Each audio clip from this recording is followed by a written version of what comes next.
Hey everybody, welcome to another episode of Pipe Dummies. This is episode 31. We're going to be doing some Orlik, say that correctly, huh? Orlik Dark Strong Kentucky. We've spoke about this multiple times and figured it was time we finally lit it up on the show. So, Yep. and we're actually on time and functioning this, well, I believe we're functioning quite well so far, right, Ben? Yep. So far, so good. No audio issues and we're on time. And if you haven't seen, I know I put the picture up on there, but this stuff is nice cut flake. I think we're going to do a little bit different this time since we've got something not rubbed out. Ben has stuffed his straight into his pipe as a flake. Yeah, I'm using my Dagner Meerschaum, Missouri Meerschaum cob pipe for this one. And I stuffed the flake in there. And I'll be honest, I have terrible luck doing it that way. So we're going to see what it's like. But this stuff smells awesome. The tin jar note on this one is, I open this one just to smell it. I don't even light it sometimes just to get some smells off of it. And then since Ben's packing his as flake, I'm going to go ahead and rub mine out, giggity, into a ribbon and pack it that way. And we'll see how different they go. It smells like raisin bread. It does. Oh, it's so awesome smelling. Yeah, I love it. I was telling you, I think I've mentioned this one at least 2 or 3 times in other episodes. Yeah. It's a good one.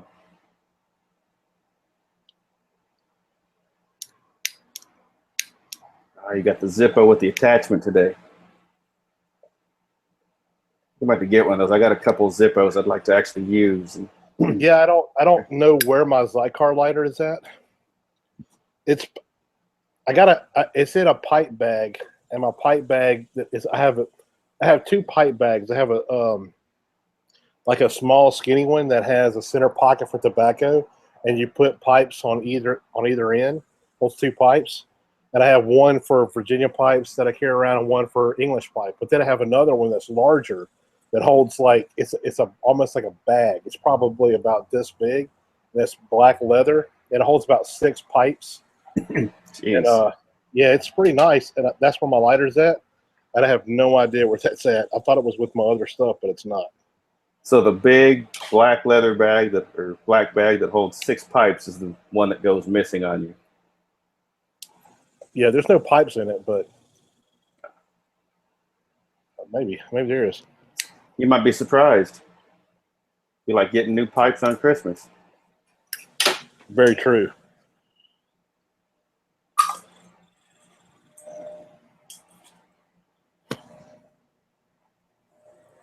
Well, I got my Zycar, so probably doesn't run out of fuel because I already had a pipe earlier today.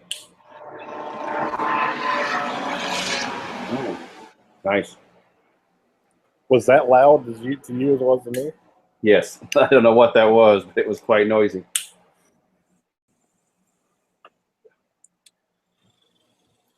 Well, I live close to a military airfield, but that was a Coast Guard helicopter. I think it's the Lynx by the sound of it. We do have AH-64 Apache attack helicopters, but they're pretty distinctive when they fly. Oh, yeah. So. Yeah. I have the Dolphins fly over my house, the Coast Guard, fairly often. So, you know those guys. That's a real deep rotor chop on them. Yeah.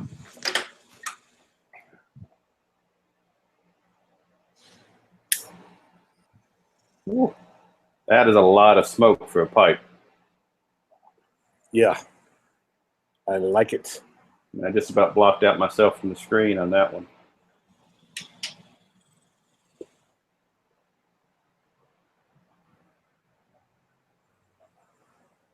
See if I can get a good light going here.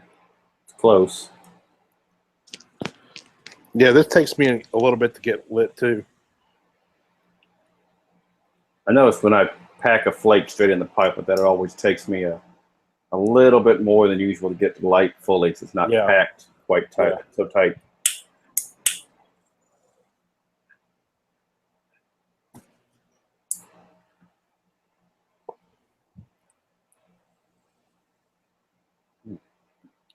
I haven't smoked this in a little while.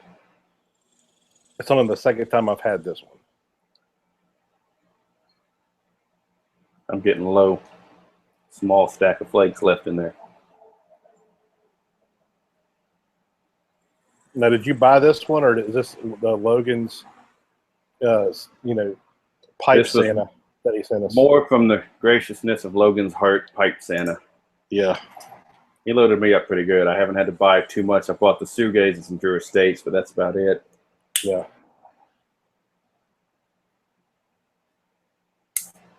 But he has so much pipe tobacco. He could probably never smoke through it already. Yeah, that's true. I mean, he dove in hard on the pipes.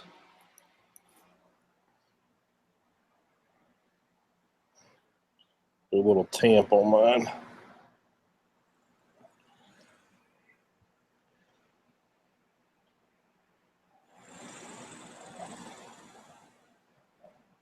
It's got a, I say, thick profile.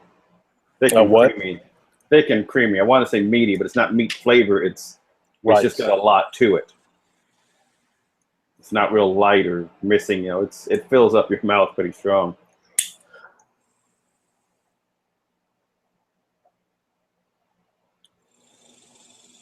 There we go. That should do it.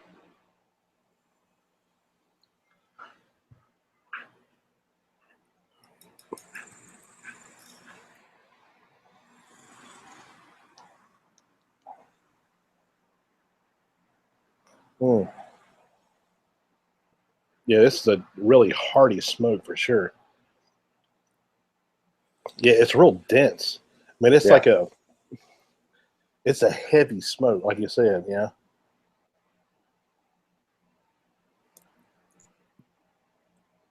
Yeah, I mean, you can feel it.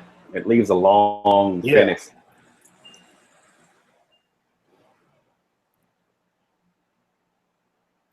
Trying to pick out the individual flavors, but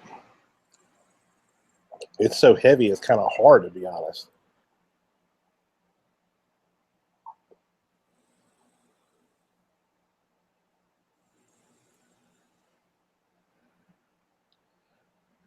I mean, it almost has that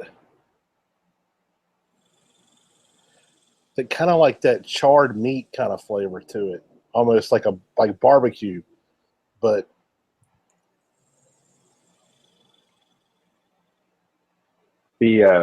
with some like the sweetness of a charred sauce and meat. Yeah. Sweet like notes off of it. More sweet than smoke. Right, like hoisin sauce or something. Mm-hmm. There you go.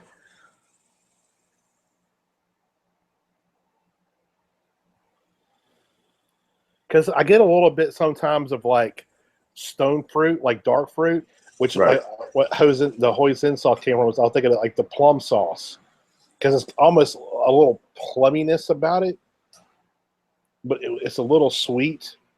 But yeah, it tastes almost kind of like, smoked meats or something with like a sweet fruit sauce on it, like a dark fruit, like hoisin or like a plum sauce, something like that. This is hard to actually describe for me, actually.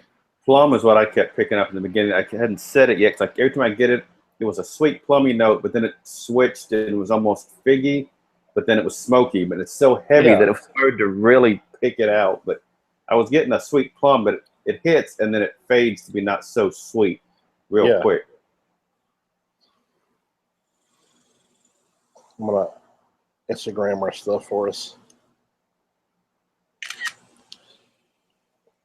Thought maybe you're already bored, already on your phone. No, I'm actually gonna tweet out to the Dagners that we're actually using their pipe while we're doing that.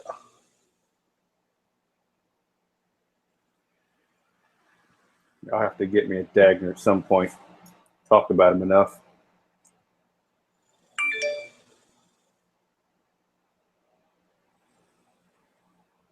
Some other flavors in here that I'm trying to pick out, but it's not easy.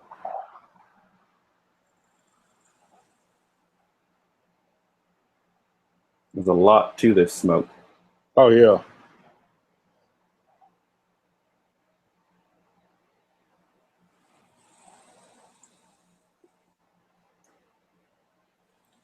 There we go. As much as there is to it, it's not. It's heavy and full in body, but doesn't seem that heavy in strength yet. No, it doesn't. It seems like medium body to me, but not really strong so much on nicotine as it is just like bold in flavor, like really bold. You know, you can't miss once you're smoking this stuff. You won't forget it.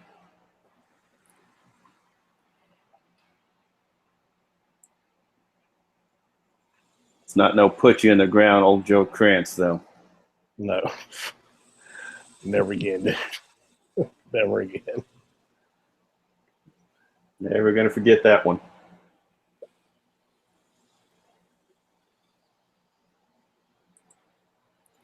We'll have to try some of those ones that are even stronger sometime, just to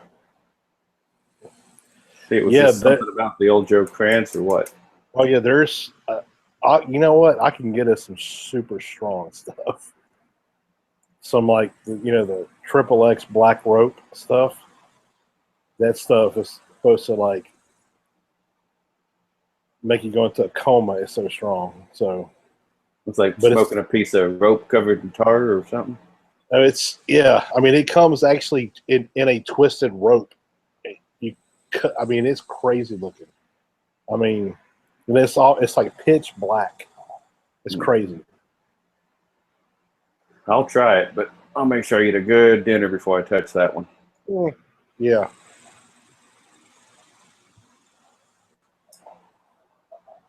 You know, it's funny, like, the Seattle Pipe Club have their, the plum pudding. But to be honest, that's what I'm getting out of this. Like, this is it.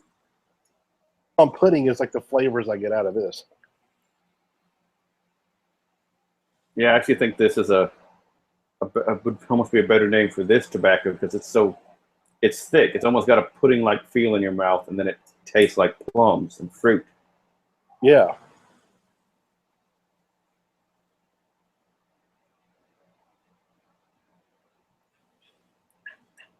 Smoky, fruity goodness.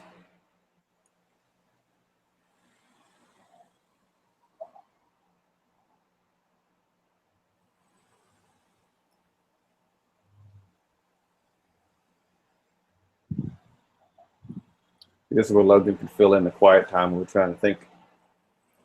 It was actually looking up. It's Samuel Gawith Black Double X Twist Rope. That's what it's called. And it will knock you on your ass. It just sounds strong. Yeah. It's because it is. It's actually kind of hard to find, so I'll have to keep a lookout. And imagine the tune of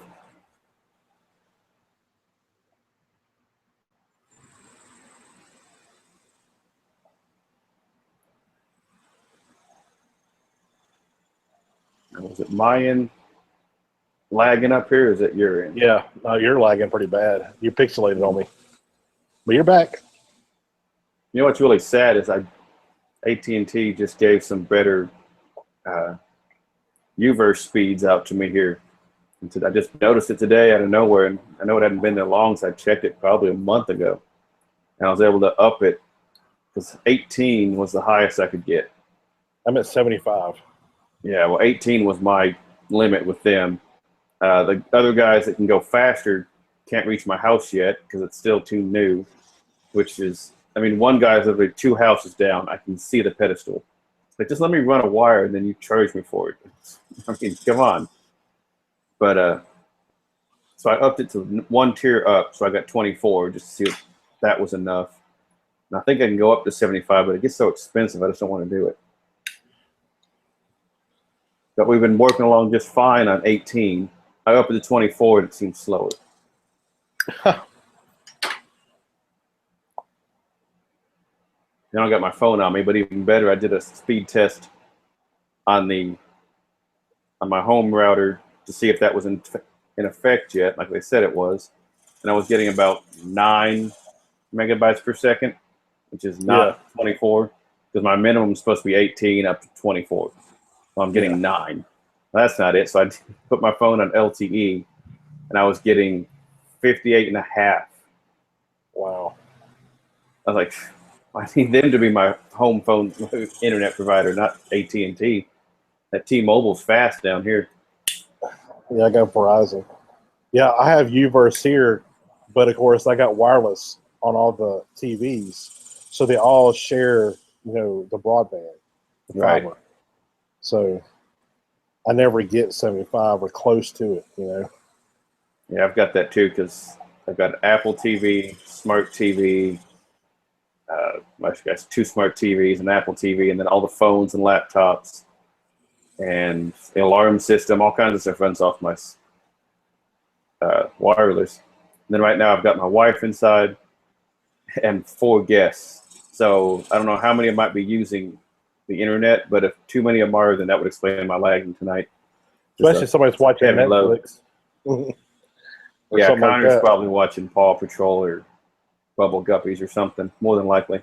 You have that turned down to standard definition or low HD on that? I doubt it. I had before I had AT&T DSL back at home in Mississippi, and then I had cable internet, and I kept going over. I constantly kept going over my limits, right? Well, Uverse, there's no limit. If you have wireless Uverse, you have the TV Uverse and the internet Uverse, they take the cap off. And so I have unlimited, which is good. But I was like, what the hell? The one of the ladies I called up on the cable company, they're like, oh, you watch a lot of Netflix. I'm like, yeah, my son watches it constantly. She says, that's your problem. I'm like, really? She says, yeah. Go into settings, and you can knock it down because it's probably on Ultra HD, which is like, I can't even remember what it was. It's like, I can't remember. Yes. It was high as hell, but it's like, I think it was like 3 gig or something like that. But if you go down to standard definition, it's like 700 megs.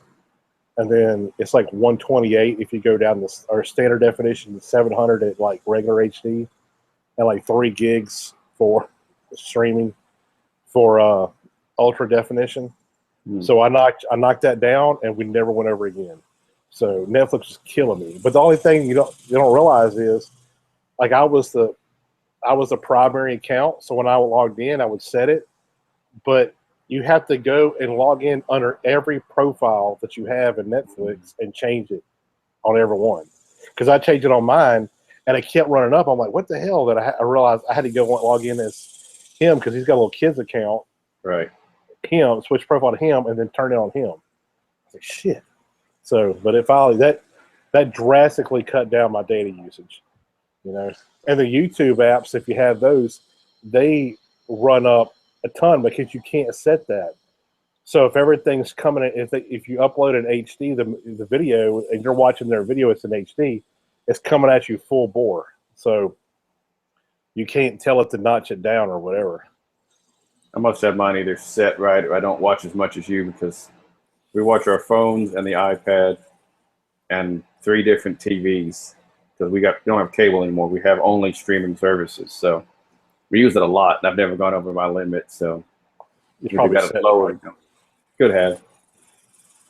Yeah, we had it set like that. That they did an upgrade or something like that, and they bumped automatically your account up to the Ultra HD or whatever they call it. I can't remember what it's called now.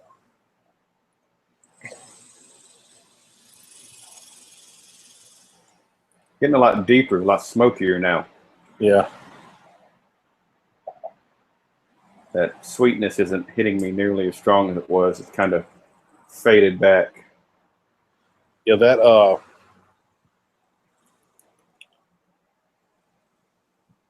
it's getting a little bit more bitter, almost kind of like a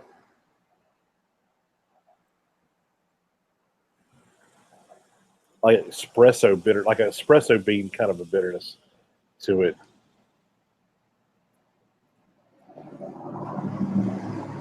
Mine's slightly doing that.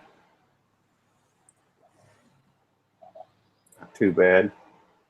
Bowl's pretty hot though. I guess I'm smoking a little quick. Yeah, mine is getting pretty. It's wow. Yeah, I have to slow down too. Yeah. Toasting it pretty good here.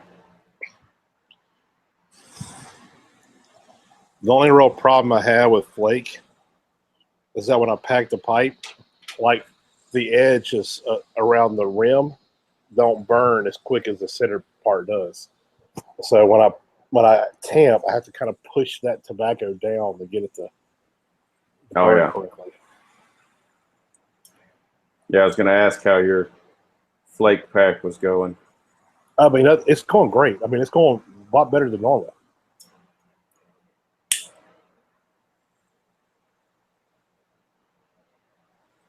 I mean, because when I do Orlik Golden Slice on any pipe, it never burns right.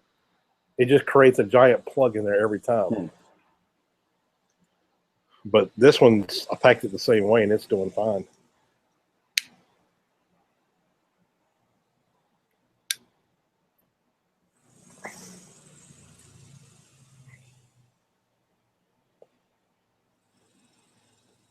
Trying to find that medium between keeping it lit perfectly and not getting this bowl too hot. Yeah. Kind of in between, either keep it good and lit, I get bowl hot, or have to light it again.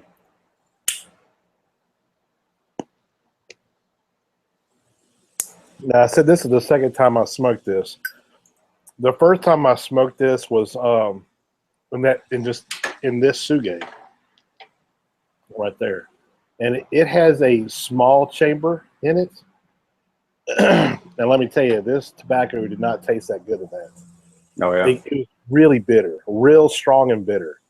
This one has a bigger bowl. It's taller, but it's also bigger, and it's smoking a lot better in this. Because I thought this might smoke better in a big, wide bowl. So far, it's doing that. It's smoking much better in a bigger bowl. Yeah, I haven't tried this. I don't have any small bowls. Well, my smallest bowl is my Suge, that Drew Estate one, but that's my aromatic pipe on that one. So I haven't smoked anything else in it. Hoping to come back from Vegas next week with a pipe or two extra than I got now. Round out the collection a little.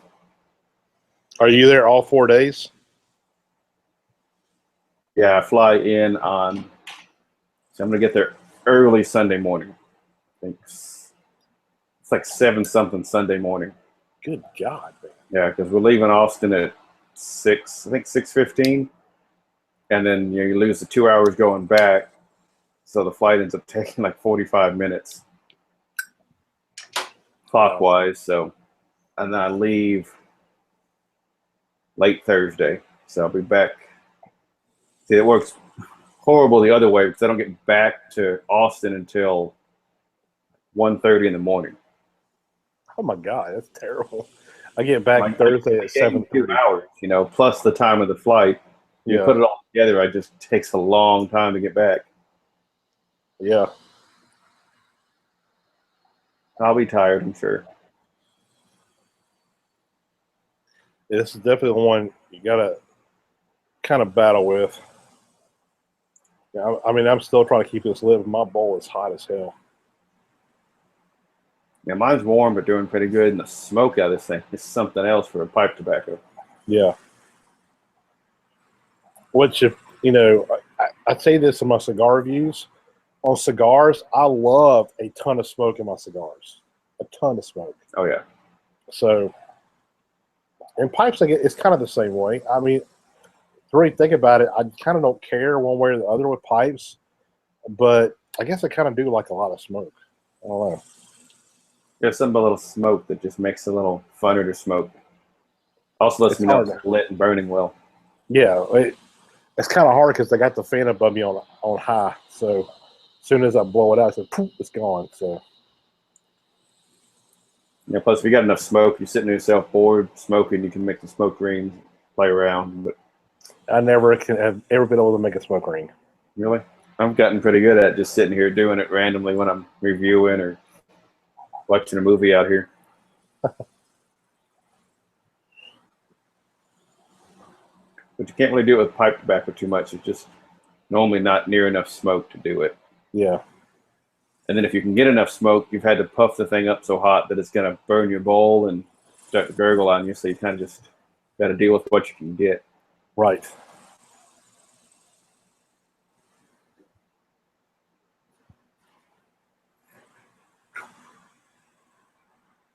but I have to smoke this one pretty quick just to keep it lit.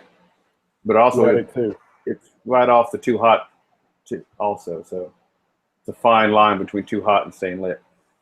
Yeah, mine is too. Like, you know, the test is to put it to your cheek. I can't even do it. Yeah, see, mine's not that hot. No, yours is perfect.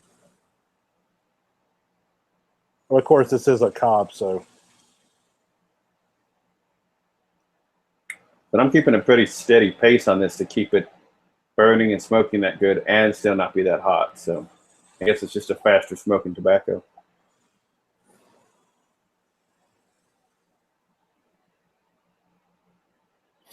And the flavors kind of remain the same.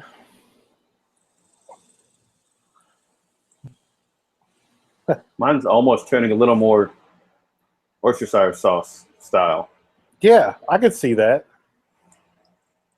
It's got that meaty, heavy, thick flavor, but there's almost that, that sweetness you can get out of that sauce. It's really good. I don't have a problem with this at all. Yeah, you know what kind of reminds me of a lot now? Like Smith & Wollensky's is that steakhouse. I believe it's Chicago or New York. I can't remember which one it is. I think it's in New York. Maybe. I don't know. But they make a steak sauce. And basically what it is, it's like A1, but without the tang, and it's sweeter. That's kind of what this tastes like. The Worcestershire sauce kind of made me think of that. It's called Smith & Wollensky's. It's really good. It's a traditional English style, like a beef sauce, right? And it is good. It's super good. It's a lot sweeter and way less tangy than A1, but it's the same type. Like it's molasses and raisin based and all that, just like A1 is. But yeah, all of a sudden that's exactly what I was getting out of this. The whole thing has stayed real thick and meaty in the profile, but it's gone from being fairly sweet to a little more just meat and smoke flavor. Yeah.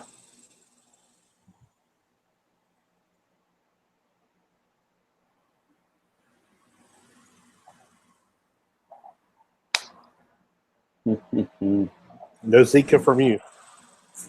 Yeah, the joys of being outside in South Texas in the summer. God, man. We actually don't have any mosquitoes. You've been getting them, and there's none down here. That doesn't help that we really hadn't had it rained for a little bit today. But other than that, I hadn't had rain in 6 weeks. It's been we haven't either. Dry. It got a little bit, like we get like spurts of rain like for like 10, 15 minutes, and then it's gone. That's about it. And it's probably happened 3 times this week, and that's all we've had in 6 weeks. Now you're beating me because we haven't had anything in, I think, might be more than 6 weeks now, but it rained today for, let's see, it rained in my office for maybe 10 minutes. Pretty heavy. But here at my house, I think I didn't even check the gauge. It was almost nothing here. Like the concrete under the car on my slope driveway was still dry because it wasn't even enough to run. Wow. But that's all we've gotten in. Starting to push 2 months now. Yeah, our reservoir levels are down like under 50% now, so we're going to be back in drought status for too long. Well, we're kind of at that point here. Like, about 2 months ago, we had flooding in Houston. Now they're saying, conserve your water. Don't water your lawn so much right now. It's like, yep. Good God. That's how we do it in Texas. You're either underwater or you can't find any.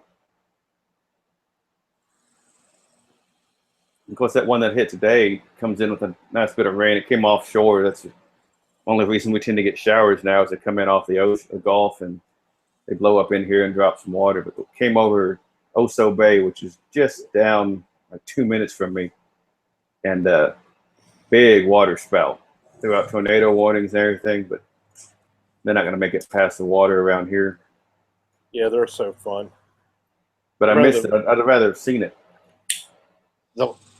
The last one I saw was actually the biggest one I've ever seen, and it was actually when I was working at a naval shipyard my company used to own, and it's on a river, and we have the West Bank and East Bank, and the East Bank was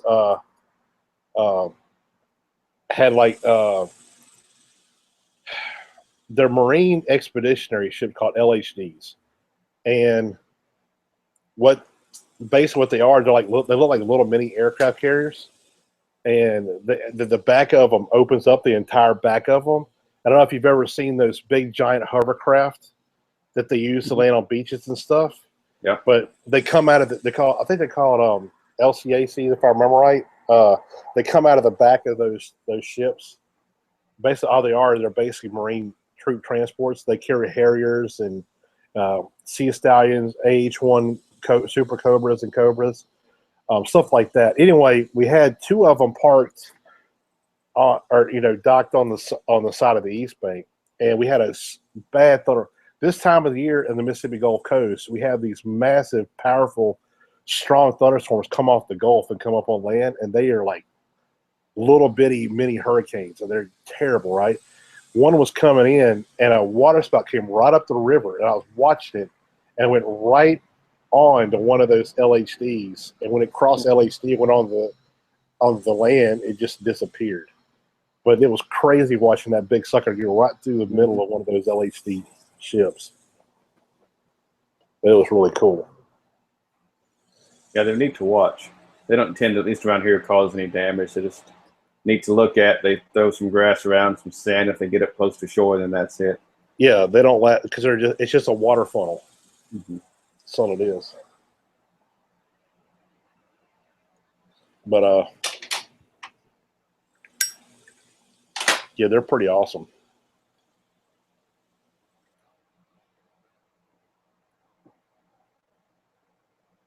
Yeah.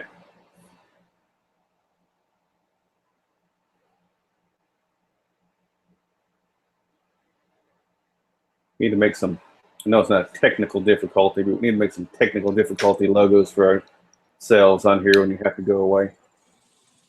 We get interrupted by the family.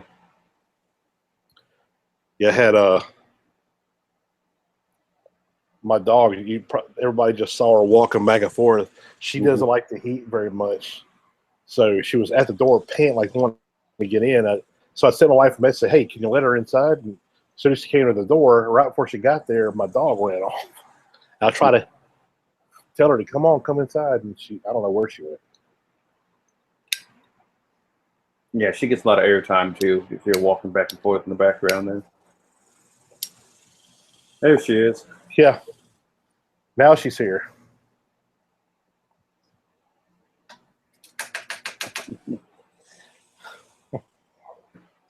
Yeah, she does not like the heat. I don't blame her. Got a lot of fur. I don't even got that fur, and I don't like this heat.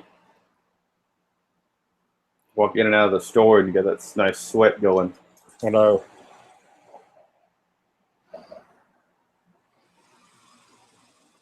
Oh, well, she missed her chance.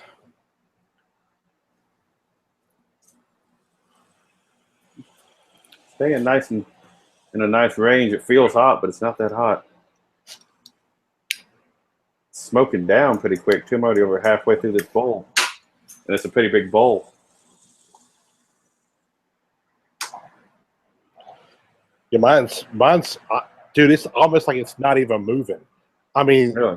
Yeah.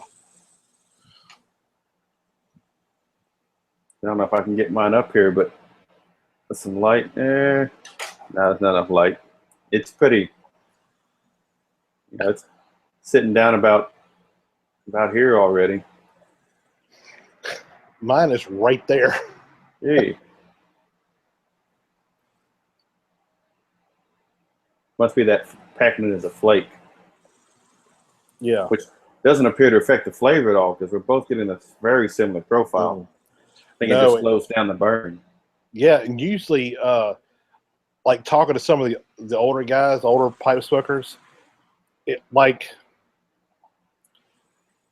Capstan is one that's really popular. So, and it comes in ready rubbed, or it comes in the ribbon, and also comes in a flake. And everybody swears the flake tastes so much better. So, I don't know. I mean, that's kind of why I didn't want to rub this out. You know, I did rub it out last time. That's when I got real bitter. But I think it's because the bowl was so small. It's real, it's kind of tall, but it's real narrow. But I don't know. It's definitely burning real slow. guess that's something to make sure to keep in mind. It doesn't appear to do so well in such a small bowl. Yeah, it doesn't. No.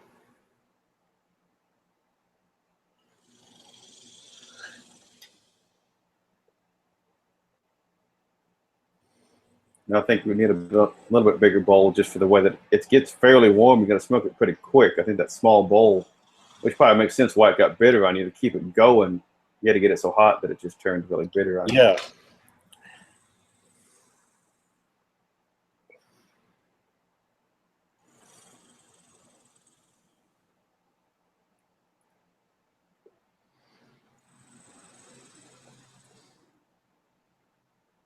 Getting kind of grainy, almost cereal-like on me. I'm not getting that yet. Yeah, it got lighter. It's still a heavy smoke, but it got lighter, more of a grain cereal, almost a nut type profile to it now.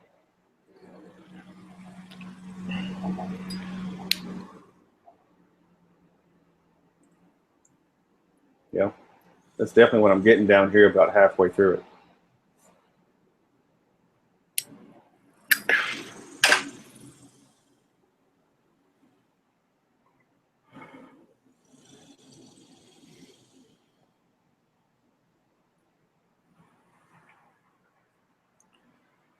This is definitely would be a winter smoke for me. I mean, it's so thick and heavy. It reminds me of the fall. I mean, I don't know. Kind of just reminds me of, like, bonfires or, campfires or whatever. I mean, but it's still really tasty. But yeah, just like thicker beers are usually winter beers, and thicker foods and thicker clothes, it kind of goes right along with that whole winter feel. Yeah.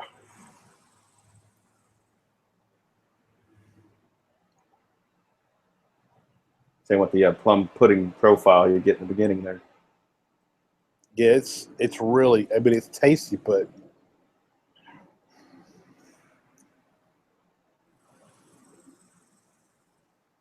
I mean, it's warm here. It's pretty hot. I mean, the humidity is not bad. It's like 50-60% or something right now. So it's not really too bad out here right now. But still, this feels a little bit too heavy to be smoking this right now, out here in the heat. Yeah, we're hitting up in the 94, 95% humidities for the end of this week here, and it's going to be pretty ugly. Low 90s and almost 100% humidity is Let me check horrible. to see what ours is going to be. I don't know if I can see what it's supposed to be.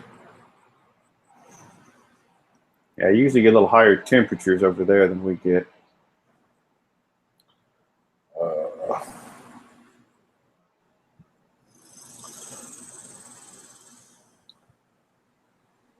This app doesn't tell me. I'm still trying to find a really good Houston weather app. Like, we have one for our local TV station, WLOX in Biloxi, and their weather app is really good. I really like it. But no, it's not that they developed. It's created by WSI, which is let's go and explain it. Like, they sell like a generic frame structure of the weather app, and you can add it what you want onto it, but nobody in Houston actually uses that, which I don't. It's terrible. But humidity is 70% right now.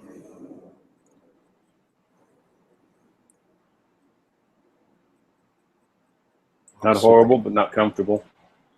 Nope. It's better than 100 or 90. Mm-hmm.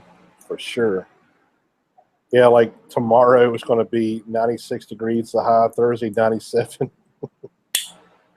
Shoot me in the face. What really matters is what it's going to be. Well, no, it doesn't. 2 Tuesdays from now. Because next Tuesday's IPCPR, we will not be here. Just a reminder. Right. No show next Tuesday. No Pipe Dummy show, but we'll be doing 4 days worth of shows, each of us on our own other times. Yeah, yeah. Usually we upload almost 100 videos to Stoker Review about the cigar, so we'll be working. I lost track how many we did last year.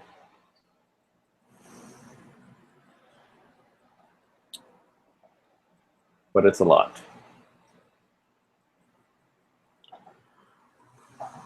It's not showing me the humidity for next few days either.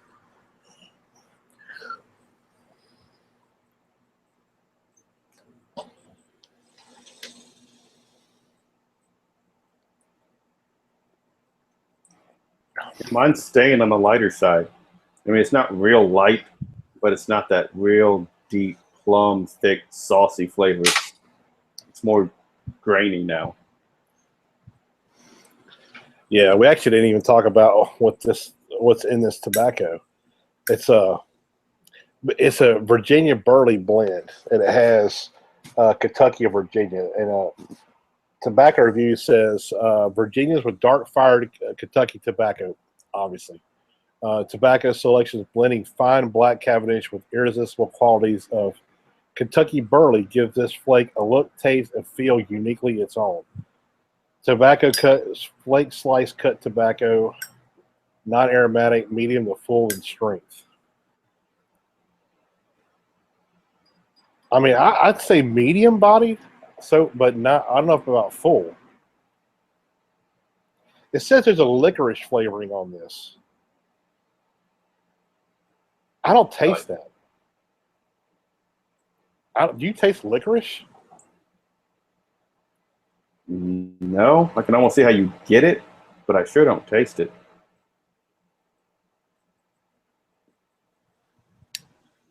I'm glad I don't, because I freaking hate licorice.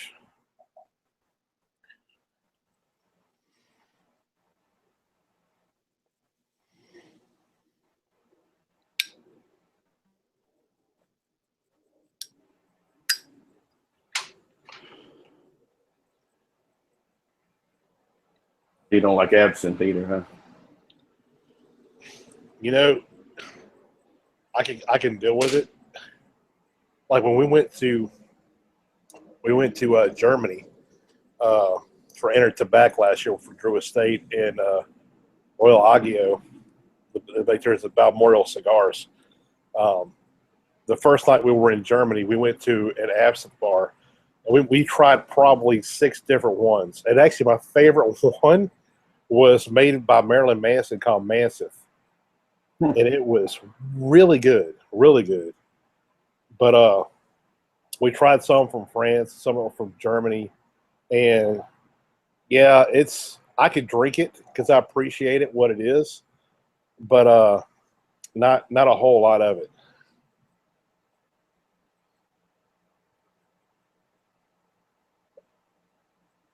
Yeah, I can't do a whole lot of it anyway.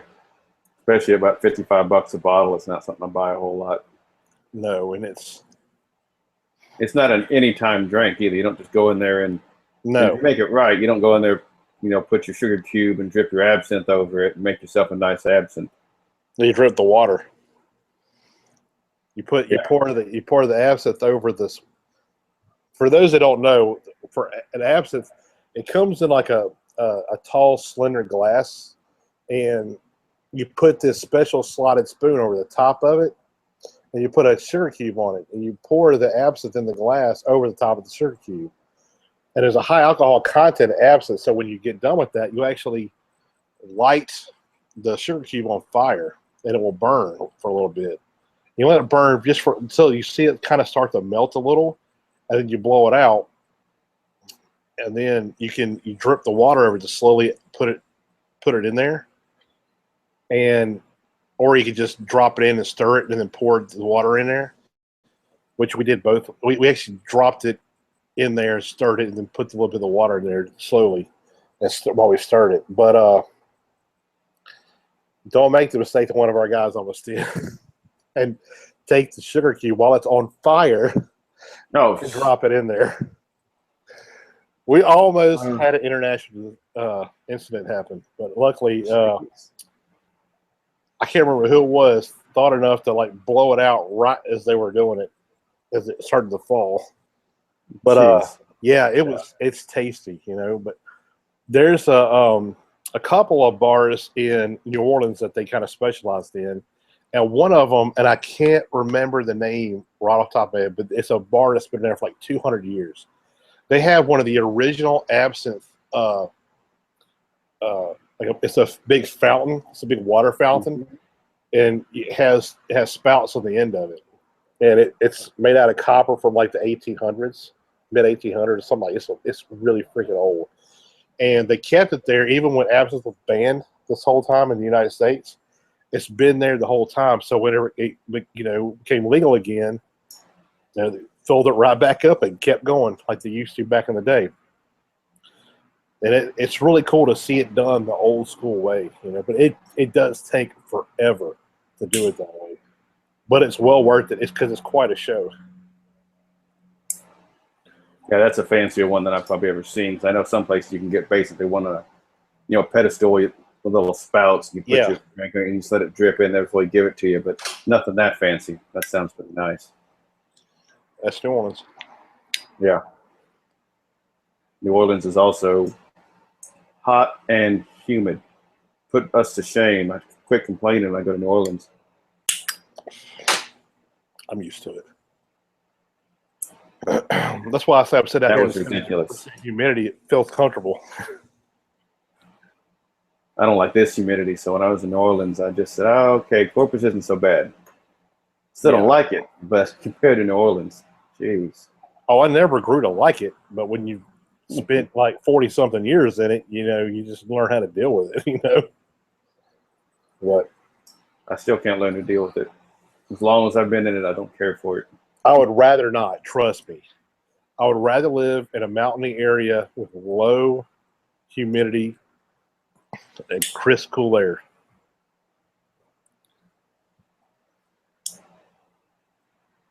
We are relighting the shit out of this. I am now. Now that I'm getting to the bottom here, it seems like it's packed tighter and just needing to be relit. It's not affecting the flavoring for me, but it definitely needs to be relit. So I'm going to have to do it again, probably. No, it's not lit. I'm good.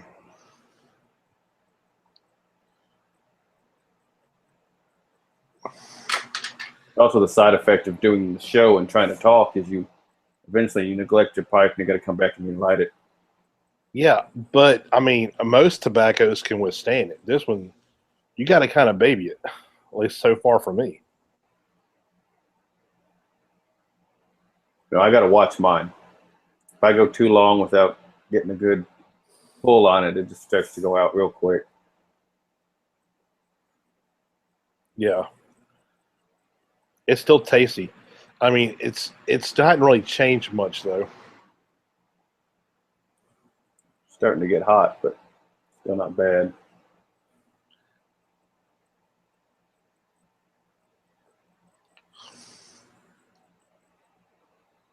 I feel like we're not near as talkative this episode. Because we got to work with this pipe tobacco. We're relighting and trying to puff on it to keep it lit the whole time.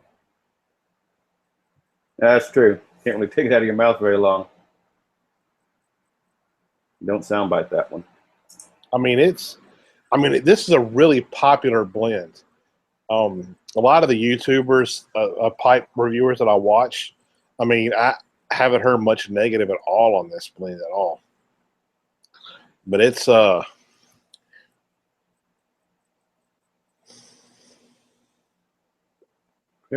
it's got a 3.3 out of 4 stars over on tobacco reviews. So yeah, pretty high. The one thing that I did see a lot of was this is very, very, very, very, very similar to Peter Heinrich's Dark Strong Flake, which you could actually get that in a big 8-ounce tin.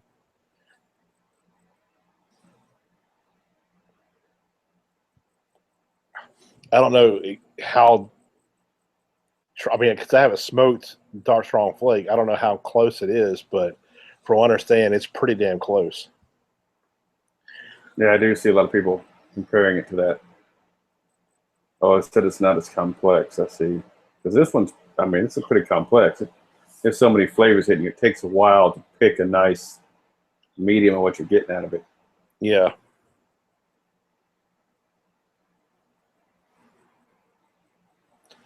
It's almost getting more molasses-like for me, flavor-wise, now.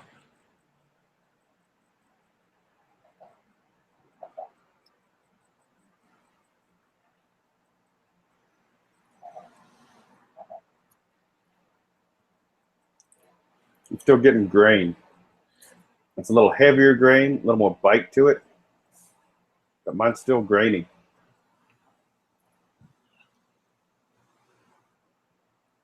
It's getting a little drier profile to it, not nearly as. Yeah, I got some water here that I've been trying to drink on. I kind of need it now.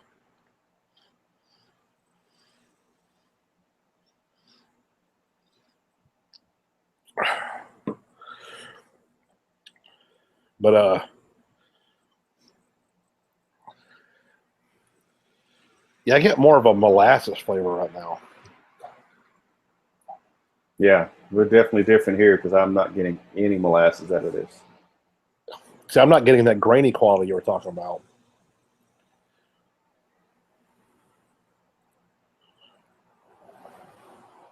It's an odd transition in our smokes then. That we can be the same and then completely different with two different packs.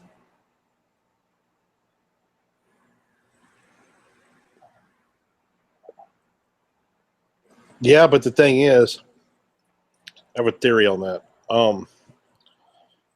Since, mine, it's in flakes, yours is rubbed out, so you probably got more even distribution in your bowl between the Virginia and the dark Kentucky, where mine is straight flake. So I'm trying to see if I have a good flake left. But as you can see, like you can see the lighter Virginia and then the dark Kentucky.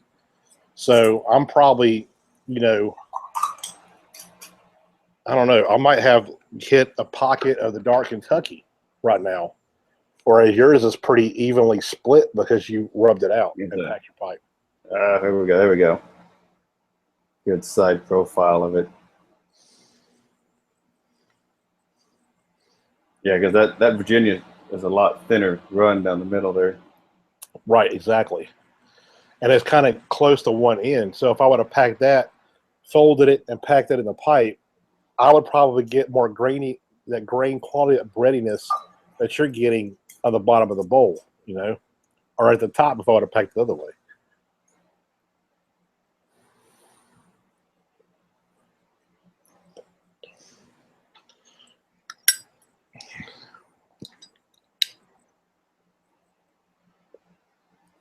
As I get to the bottom of this, I'm starting to get some honey. It's not a molasses; it's a real light honey note to that grain. Virginia. That's what I get out of golden sliced. Hay and honey. Yeah, this is grain and honey for me right now.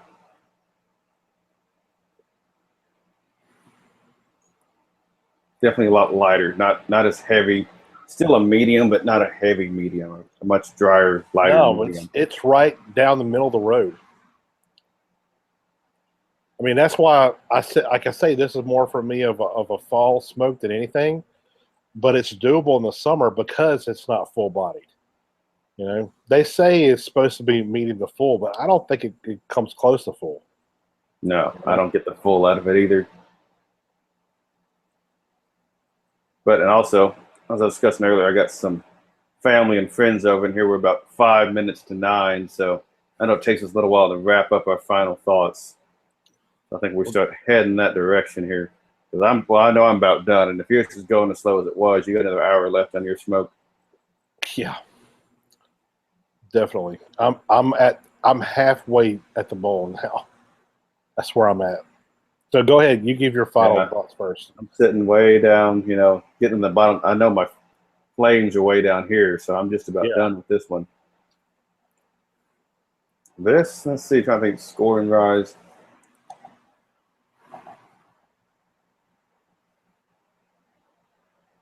Yeah, this isn't a good summer smoke, and it's almost always summer here. It's a good cool weather, I'd say, you know, later in the day smoke. Although I could probably still smoke it pretty early because it isn't that strong. So it's not a 5. That's a. I always got to think about what that score rating is. I can interrupt you. Yeah, I'm gonna have to just pull it up because I know what 5 is. I know what 2 is, and 3 and 4 kind of get thrown around on me because this is. There we go. Yeah, that's what I thought. Didn't want to say it if I was right, but I'd put a. It's better than only when it's on sale. It's maybe like a 3.5 for me. Not quite 4, but I'd keep some in rotation, but I wouldn't need to keep very much. Yeah, as much as I do like it. Yeah, it's the same for me because it's not one that I can smoke all year round. It's because of where we live at, in hot as hell Texas. But I'm still not used to saying that. But it's very flavorful. I enjoy it, but it's not something I would grab all the time. You know, like right. I'd rather smoke a lot of my English blends before I would smoke this. But it is something that I would grab every now and then for sure. You know. And this is more of a sit back and do nothing else smoke for me, not a while you're doing something else smoke. It's too complex, a little too heavy. Yeah. You got to sit back and enjoy this one. Especially if you got to pay this much attention to the smoke. If you try to do anything else with it, you'd end up just holding a flame to it the whole time you tried to smoke it. Yeah, kind of what I don't do much of it now, especially now that I've moved. I don't even know where I would go. But, I'm a big hunter. And I would think this would be like an awesome pipe tobacco to smoke like after you get back from a hunt or something, sitting around the campfire with the guys or something like that, sitting on the porch in a rocking chair. That'd be a good time for it. Maybe not in the blind or anything, but afterwards. No, not unless maybe if you're duck hunting, you can pull that off, but definitely not deer hunting or anything else. Well, I know some deer hunters that don't do it for the deer. They do it for the, weekend in the deer blind with some beer and some tobacco. So they'd probably be fine with it. Yeah, probably so. But if you actually want to shoot something, I probably wouldn't. No. No, but it's tasty. It's something I would like to keep around. A 10 or 2 maybe. I would like to age one of these and see what it's like in about 10 years, 5-10 years. I might do that. I would bet this would age pretty well. I would think so. I would think it would age phenomenally. I would love to see how this would be in about 5 or 10 years. But yeah, it's something that I'll keep around, but it's something I probably wouldn't grab a whole lot. It's just real smoky, got that charred meat flavor, the plumminess, molasses. I mean, it's good. It's really good. Oh, yeah. No argument on that. Yeah, I do think it would be better rubbed out than smoked at a flake. I don't know. I'm gonna try it again in this pipe, rubbed out, and see what it's like. But I think I would prefer it rubbed out than in a flake. So I would probably give it a 3 out of 3.5 as well.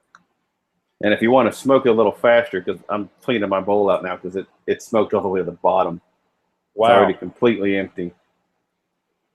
It burned pretty well. I mean, I've had some burn a little, less than spectacular on that, leave a lot of extra tobacco, but that one smoked down gray to the bottom. So I'll give it some credit there. On top of the credit that it's actually really good tobacco. Yeah, I do like it.